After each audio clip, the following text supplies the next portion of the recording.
this video will contain spoilers for the whole of Katekyo Hitman Reborn, so do be careful if you're worried about that stuff. But yeah, today we'll be reviewing the Kokuyo arc, which is considered a big turning point in the series, and it's what got a lot of people to stick with the series, it's been said, but it also got some people disappointed. So last time I reviewed the daily life arc, which I had pretty low expectations for, but they exceeded my expectations nonetheless. I've considerably higher expectations for this arc, so let's see if they exceed their expectations or if they just kind of fall flat.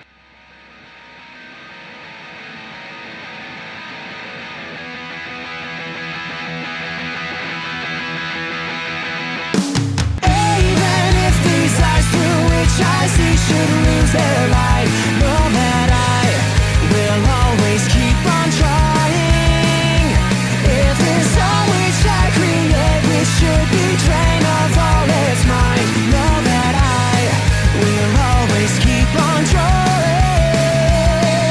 Now everything is pain. So right off the bat, this arc opens up like perfectly for me. Like it couldn't do this any better for me. Like it had like a really creeping sense of threat throughout the whole thing, because it opens right away with a real gut punch, because there's a lot of dark imagery. We see Ken and Chikusa be introduced right away by beating up this one of Hibari's little goons, and throughout the whole thing it starts out with just Hibari's goons, which Tsuna just brushes off. I don't have to get involved in that, you know. Obviously then it goes to Ryohei getting beaten up and his teeth being taken out. That's another part of their whole little scheme, which I'll get into later.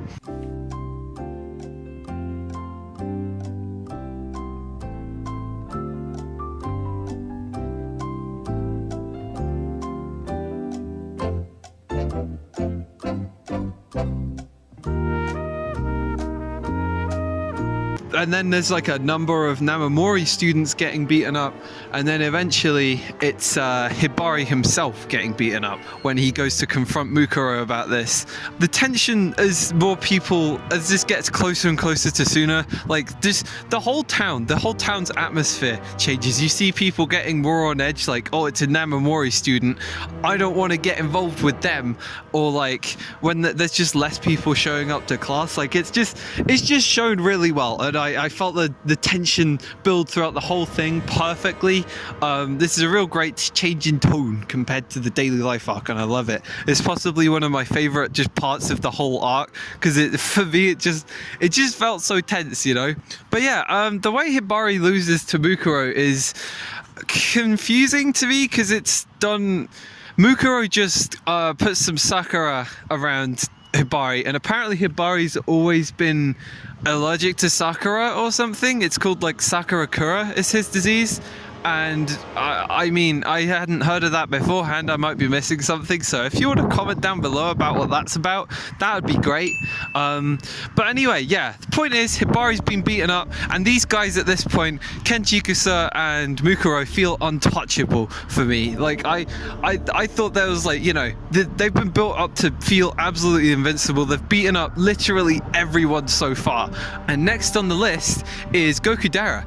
So, you know, that obviously concerns Tsuna. He runs to where Gokudera is, but the fight's already begun, and we get our first like serious fight in the series, and it's a real good one. It's a real good one, because it's, you know, the stakes are about as high as they can be. These guys, Mukuro and Chikusa and Ken, the whole Mukuro gang has beaten up literally. They haven't lost a fight yet, is what I'm saying, and they seem pretty brutal. So it's pretty. I was pretty scared for Gokudera here, especially considering how the art portrays Chikusa just bathed in black. Like, it's pretty terrifying. And so the fight kicks off. Yeah, it's a real good one. Because yeah, if you ask me, now I don't know how you describe this. It might be choreography, it might be good paneling, I don't know, but just the action in this whole fight, it just flowed really well for me. I really enjoyed it. I could really follow what was happening and everything, and there was some creative stuff creative action happening. And you know, the way it progresses is Gokudera's on the back foot first, trying to figure out Chikusa's power, and that's real fun. We're trying to figure it out along with him, but eventually Gokudera pulls it out of the bag, which that's really great, because my expectation for this whole fight was that Gokudera was also going to lose along with everyone else, but no, he manages to technically win using like a cool perspective trick with his bombs, and that, it caught me off guard and I got really hyped for it. It was really great. Obviously Gokudera doesn't fully win because Tsuna comes in and Gokudera tries to protect him using his own body as a shield. The only reason they're both saved is because our good boy Yamamoto swoops in looking all angry. That's real cool because it's the first time we get to see Yamamoto like properly pissed. But yeah, Reborn has found out more information about how dangerous Mukuro and the gang really are. This obviously ruffles Tsuna's jammies just a little too much, to the point where Tsuna really doesn't want to confront these guys anymore, and fair enough to him, because he just doesn't think he can do it. Obviously Reborn's telling him to go anyway, because you have to. They're hurting your friends and everything, and just then Gokudera magically recovered because Shamal gave him a mosquito trident that made him recover immediately, but obviously has some pretty harsh side effects later. We'll get more into that later anyway. The whole gang has arrived again. Reborn basically just says let's set off now, and everyone agrees apart from Tsuna obviously. But Reborn, before they set off, Reborn tells Tsuna that they only have one dying will bullet left, and that Reborn won't interfere in any of the fights, which I love that, because not only does it set the stakes for the whole fight, but it shows that Reborn's really trying to get Tsuna to experience a real fight here. And that's how people learn, I guess. In my experience at least, you learn from experience. So but yeah, once they get there, it's all creepy and everything, and they're attacked by some wolf corpses, which is creepy, and it turns out this is Ken's doing, and that kicks off the fight with Yamamoto and Ken. And Ken here is like drawn absolutely terrifyingly. There's like a real animalistic vibe around him, It's pretty scary. He's bathed in shadow just like Chikusa at first, and yeah, it's a pretty hopeless situation for Yamamoto, because immediately Yamamoto's sword is destroyed. Yeah, it kind of dashes your hopes immediately, especially considering Ken also has two other sets of teeth that can turn him into any animal. Well, not any animal, but a certain type of animal. And so yeah, he basically has two more tricks up his sleeve, while Yamamoto seems to be out of tricks almost immediately. And there's a real good use of space in this fight with the action. Some real cool, like Ken just bouncing around. That's super cool. But yeah, Tsuna points out that Yamamoto is trying to save his arm because there's a baseball match coming up, and Tsuna reflects on the fact that Yamamoto nearly killed himself because of a broken arm. And I didn't like the fact that they were bringing this back at first. Like I actually kind of hated it. I was like, oh no, don't make that canon. I thought we were ignoring that chapter, but no. Amano's like, no, let's acknowledge this chapter and make it a bit of Yamamoto's growth, because in the end Yamamoto uses his arm as bait to draw Ken in and get a good hit in him. But Yamamoto, obviously this hurts Yamamoto's arm, and Tsuna's all like, but why? But I thought you had a baseball game. And Yamamoto says, no, well I do, but like, who would prioritize their baseball game over their friends? And again, it's not God level writing, but it got me pretty excited, because it turns something that I was pretty iffy on into like genuine character development, and I definitely appreciated that a lot. But it's a little underwhelming how he just kind of smacks Ken with the hilt of the sword. I thought he was stabbing him in the cheek at first, which I was like, cool, that would take him down, but no, he just hits him with the hilt of the sword and Ken goes down. Would Ken go down to that? I don't know. Anyway, it's a good ending to the fight overall. It's a good fight. Yeah, next up is Bianchi versus MM. Is it MM or is it just I don't know. Either way, I'm just gonna say, like, this fight's pretty underwhelming for me. It was pretty short, so there's not a whole lot that could go on there anyway. MM's are pretty uninteresting right now. She's basically that Nabura, whoever from Jujutsu Kaisen, just like, but really surface level. She has a cool power though, and the way Bianchi beats her is pretty interesting. But it was short. Maybe that was it. I'm not sure. But yeah, Bianchi just affirms her belief that love is all that matters, and that, I mean, that's cool. Let's move on, because I'm excited about this next fight. It's not even technically a fight, it's Birds versus everyone. This Birds guy is terrifying. He has Kyoko and Haru as hostages, and if nobody complies with what he says to do, he'll basically just kill them. And he's really creepy, got a real creepy vibe going around him.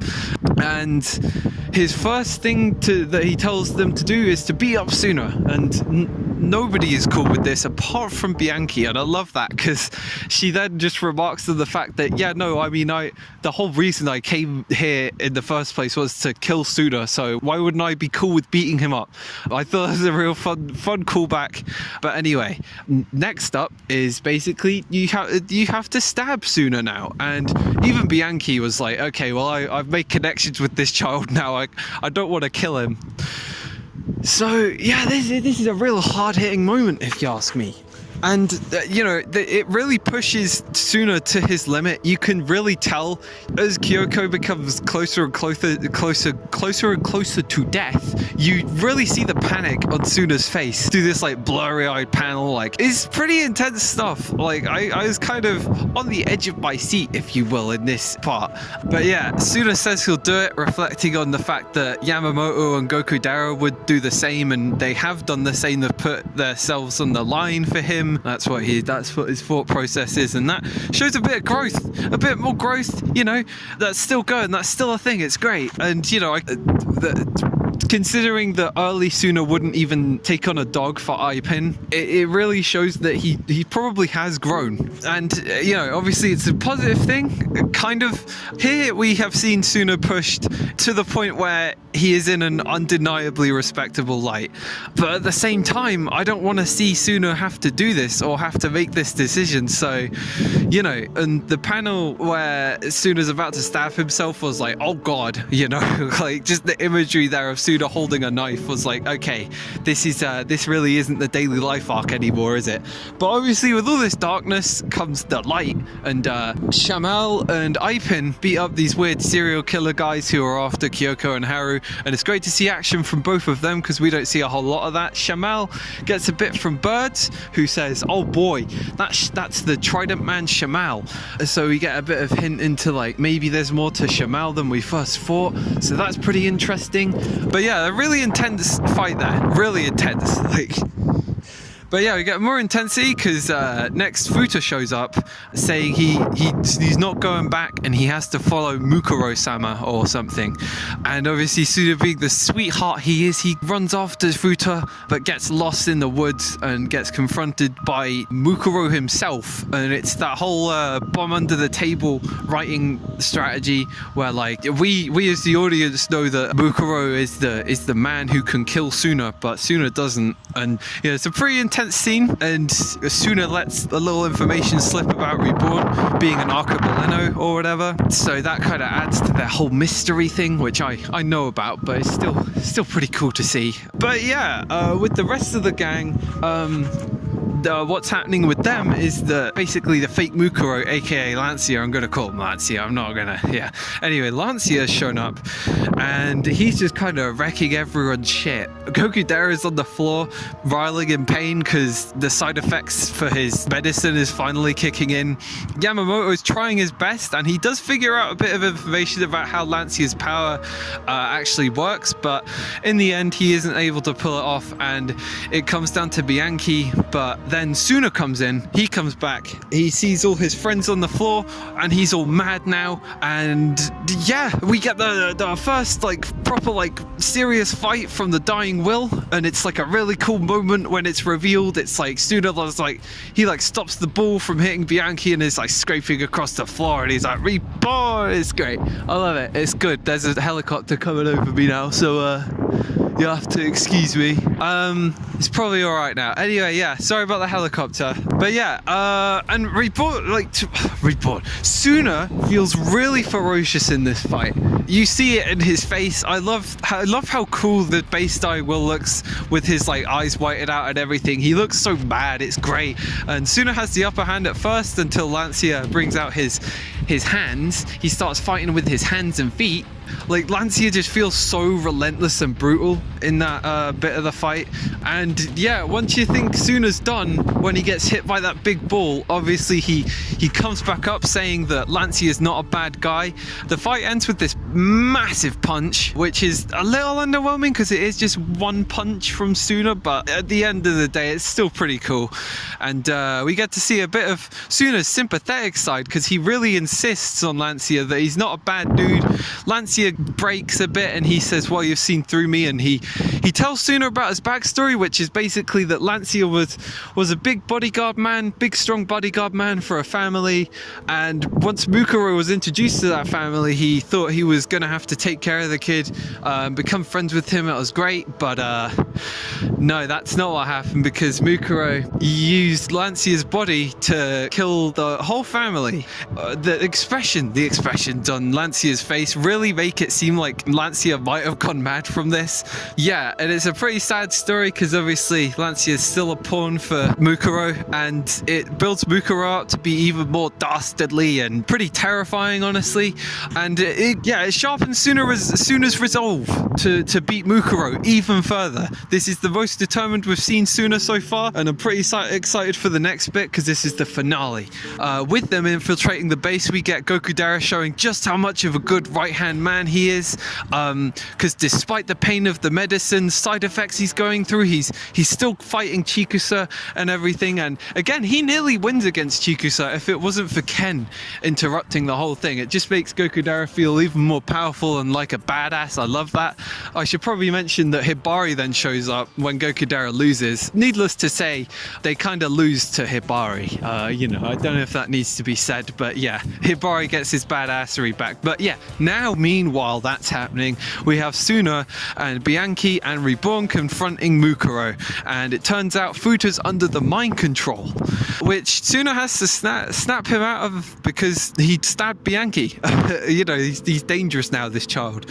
And it's not like this hasn't been done before. It's been done to death, this whole mind control thing. The main character snaps them out of it by saying it's not your fault or something. That's basically what happens here, because Futa feels guilty about giving Mukuro and the gang the rankings of the strongest people, basically helping them out. But Tsuna says it's not your fault, and just the expressions and how young Futa is, like he must be very scared and genuinely feel bad. We saw it earlier, the fact that Futa doesn't feel too good about what he's done, so it just got to me a bit more than it usually would in media, But anyway, the stakes are high.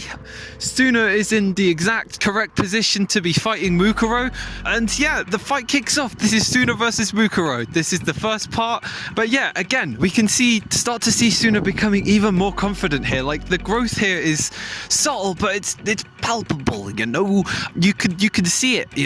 He's starting to stand for his ideals more, find what they are.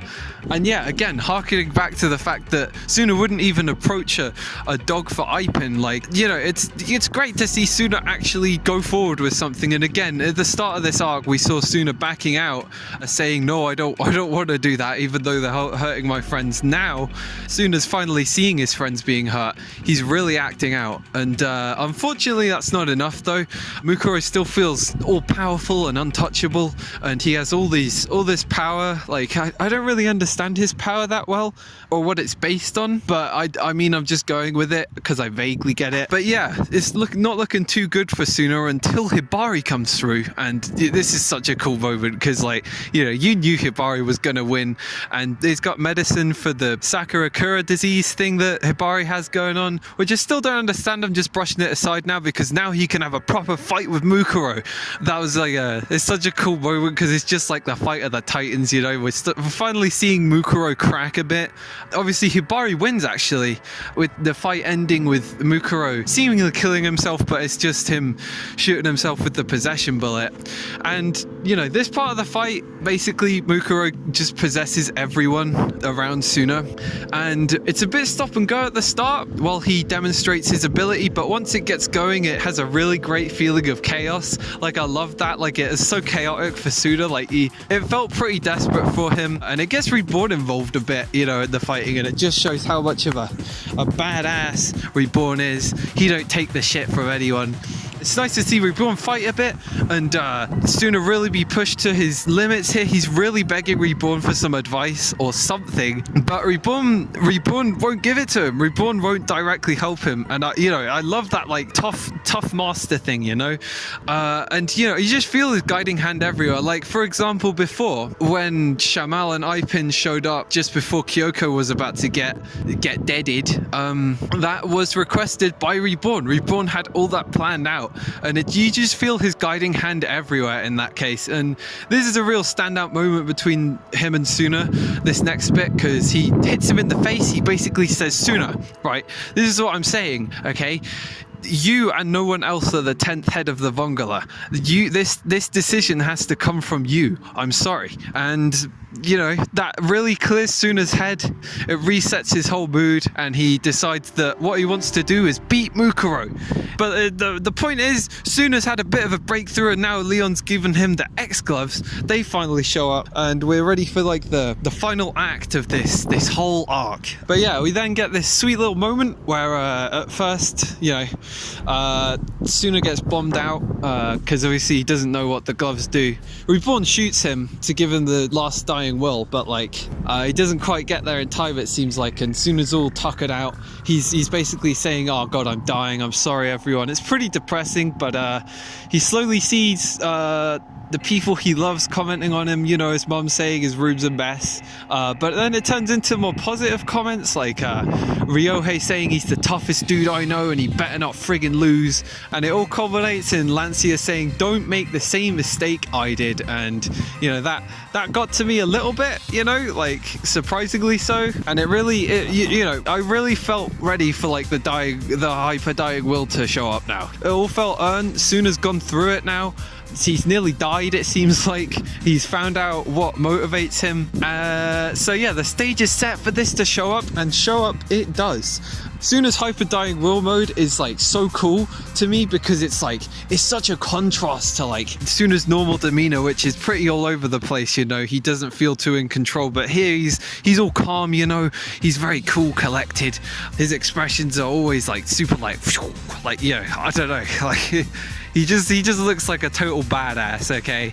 Even more so than the normal dying will. But yeah, this last bit of the fight is so, what is it, cathartic? Is that the word? Anyway, either way, it's satisfying. It's satisfying because throughout this whole fight, Tsuna has felt so powerless always to do something. He clearly wants to protect his friends and get Mukuro to stop, but he just can't. And now that he has that power, it's super satisfying to see him finally be able to save his friends and do something for them. We get this final fight between Mukuro and Tsuna, has like some of the best paneling and choreography, whatever you want to call it, of the whole arc. It's super cool. I really enjoyed it. The action flowed super well. And Mukuro's last state of humans thing is terrifying and gross and cool all at the same time. And obviously Tsuna learning about his powers is cool to see for me, but like it would more so be cool for if I was a first timer. Still, it's fun. It's fun to see him slowly learn. And it's not like Tsuna's suddenly this perfectly competent fighter here just because he has the hyper dying will enabled. He still makes mistakes, like when Mukuro sends the illusion to Tsuna and he hides some rocks in it, and Tsuna is baited out by that. He's not perfect, you know. But yeah, about the only gripe I have with this big old fight is Reborn's little interjections about Tsuna and his abilities are a little annoying. Like, I'm not gonna lie, they're kind of, you know, a bit intrusive. It brings back that sort of stop and go sort of pacing from the first bit of the possession part of the fight. Either way, it's a very cool fight.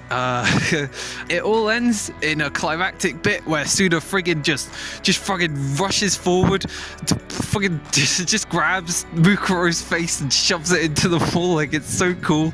I love this bit of the fight. It's just, oh god, it's a very cool fight. It's a very cool fight, very hype moment. Again, feels earned as hell. Catharsis, all that.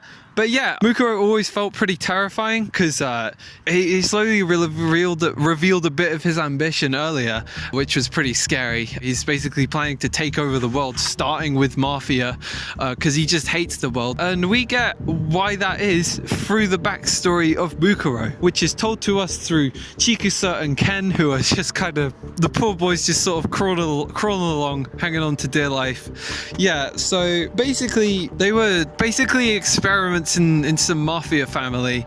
They were tortured every day, and you know, the imagery is pretty harsh, so it makes you feel pretty bad for these guys. And it's not like a, you know, Shimura Tenko level backstory here. It's, you know, it's enough. And you know, obviously Mukuro being the first one to properly reach out to them in a positive manner that isn't torturous, meant that they got pretty attached to Mukuro. They basically go with Mukuro's ideals, which is, this is an impure world, because all that he's seen of it is just torture and experimentation.